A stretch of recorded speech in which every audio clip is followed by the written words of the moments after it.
प्रकृति लम्साल एक बहुत ही होनहार युवती थी। वह भुवनेश्वर, भारत के KIIT विश्वविद्यालय में तीसरे वर्ष की B.Tech छात्रा थी। प्रकृति अपने सपनों को पूरा करने के लिए नेपाल से आई थी। 16 फरवरी 2025 को वह अपने हॉस्टल के कमरे में मृत पाई गई। इस खबर ने पूरे विश्वविद्यालय और उसके बाहर सदमे की लहर दौड़ा दी। शुरुआती रिपोर्टों में आत्महत्या का संकेत दिया गया था। प्रकृति की मृत्यु एक त्रासदी थी। इस घटना ने उसके परिवार, दोस्तों और पूरे KIT समुदाय को शोक में छोड़ दिया। प्रकृति की मृत्यु के बाद विश्वविद्यालय समुदाय सदमे और दुख में डूब गया। परेशान करने वाली बातें सामने आने लगीं, जिससे इस त्रासदी से पहले की घटनाओं की एक भयावह तस्वीर उभरने लगी। ऐसी खबरें आईं कि उसे एक साथी छात्र द्वारा लगातार परेशान किया जा रहा था और ब्लैकमेल किया जा रहा था, जिस पर बहुत लंबे समय तक ध्यान नहीं दिया गया। इस छात्र, जिसकी पहचान आद्विक श्रीवास्तव के रूप में हुई, को बाद में आत्महत्या के लिए उकसाने के आरोप में गिरफ्तार कर लिया गया, जिससे स्थिति में तत्कालता आ गई। ऐसा आरोप है कि प्रकृति ने कई बार विश्वविद्यालय के अंतर्राष्ट्रीय संबंध कार्यालय में उत्पीड़न की शिकायत की थी, मदद और सुरक्षा मांगी थी।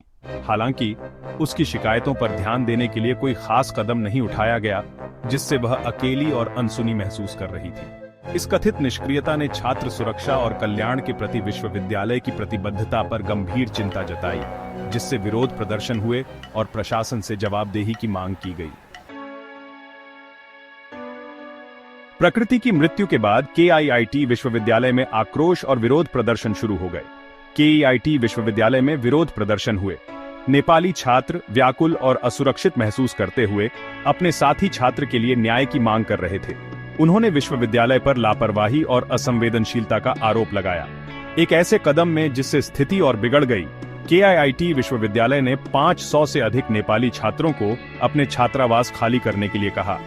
इस फैसले की व्यापक रूप से कठोर और अनुपातहीन होने की आलोचना की गई, जिससे मानवीय संकट पैदा हो गया। छात्र फंसे हुए थे, उन्हें समझ नहीं आ रहा था कि कहां जाना है या क्या करना है। सेक्शन 4, KIIT विश्वविद्यालय की प्रतिक्रिया। बहुत कम, बहुत देर से। बढ़ते दबाव और विभिन्न वर्गों की निंदा का सामना करते हुए KIIT विश्वविद्यालय ने अंततः निष्कासन आदेश को वापस ले लिया, जिससे व्यापक आक्रोश फैला था। यह फैसला कई दिनों के तीव्र विरोध प्रदर्शनों और छात्रों और शिक्षकों दोनों के मुखर विरोध के बाद आया। नुकसान को कम करने और विश्वास की कुछ झलक बहाल करने के प्रयास में विश्वविद्यालय ने स्थिति को गलत तरीके से संभालने के लिए औपचारिक रूप से माफी जारी की। उन्होंने विशेष रूप से नेपाली छात्रों की सहायता के लिए एक 24 घंटे नियंत्रण कक्ष भी स्थापित किया, जो निष्कासन आदेश से सबसे अधिक प्रभावित हुए थे। इसके अतिरिक्त विश्वविद्यालय ने कई कर्मचारियों के खिलाफ अनुशासनात्मक कार्रवाई की। इसमें जिम्मेदार लोगों को उनके कार्यों के लिए जवाबदेह ठहराने के उद्देश्य से बर्खास्तगी और निलंबन शामिल थे। विशेष रूप से 2 सुरक्षा कर्मचारियों को बर्खास्त कर दिया गया था और 2 वरिष्ठ छात्रावास अधिकारियों के साथ साथ अंतर्राष्ट्रीय संबंध कार्यालय के एक वरिष्ठ प्रशासनिक अधिकारी को निलंबित कर दिया गया था। ये उपाय स्थिति को सुधारने के लिए विश्वविद्यालय की प्रतिबद्धता को दिखाने के लिए थे। हालांकि कई छात्रों और पर्यवेक्षकों के लिए ये कार्य बहुत कम, बहुत देर से किए गए प्रतीत हुए। शुरुआती नुकसान पहले ही हो चुका था और विश्वविद्यालय की प्रतिष्ठा को काफी धक्का लगा था। विश्वविद्यालय प्रशासन और छात्र निकाय, विशेष रूप से अंतर्राष्ट्रीय छात्रों के बीच विश्वास गंभीर रूप से हिल गया था। कई लोगों ने सवाल किया कि क्या विश्वविद्यालय अपने विविध छात्र समुदाय का विश्वास पूरी तरह से वापस पा सकता है। यह घटना शैक्षणिक संस्थानों, विशेषकर महत्वपूर्ण अंतर्राष्ट्रीय छात्र उपस्थिति वाले संस्थानों में संवेदनशील और समावेशी नीतियों के महत्व की कठोर याद दिलाती है। सेक्शन 5, न्याय और व्यवस्थागत परिवर्तन का आह्वान। प्रकृति लम्साल की दुखद मृत्यु छात्र सुरक्षा और कल्याण के महत्व की कठोर याद दिलाती है। उनके असामयिक निधन ने कई लोगों के दिलों में एक शून्य छोड़ दिया है और उन महत्वपूर्ण मुद्दों को प्रकाश में लाया है, जिन्हें हमारी शैक्षिक प्रणालियों के भीतर संबोधित करने की आवश्यकता है।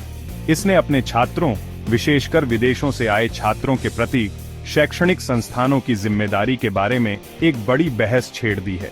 अंतर्राष्ट्रीय छात्रों के सामने आने वाली चुनौतियां अनोखी होती हैं और अक्सर उनकी अनदेखी की जाती है, जिससे विश्वविद्यालयों के लिए सक्रिय उपाय करना अनिवार्य हो जाता है। यह घटना उत्पीड़न की शिकायतों का समाधान करने, मानसिक स्वास्थ्य सहायता प्रदान करने और यह सुनिश्चित करने के लिए मजबूत तंत्र की आवश्यकता को रेखांकित करती है कि छात्रों को सुना और संरक्षित महसूस हो।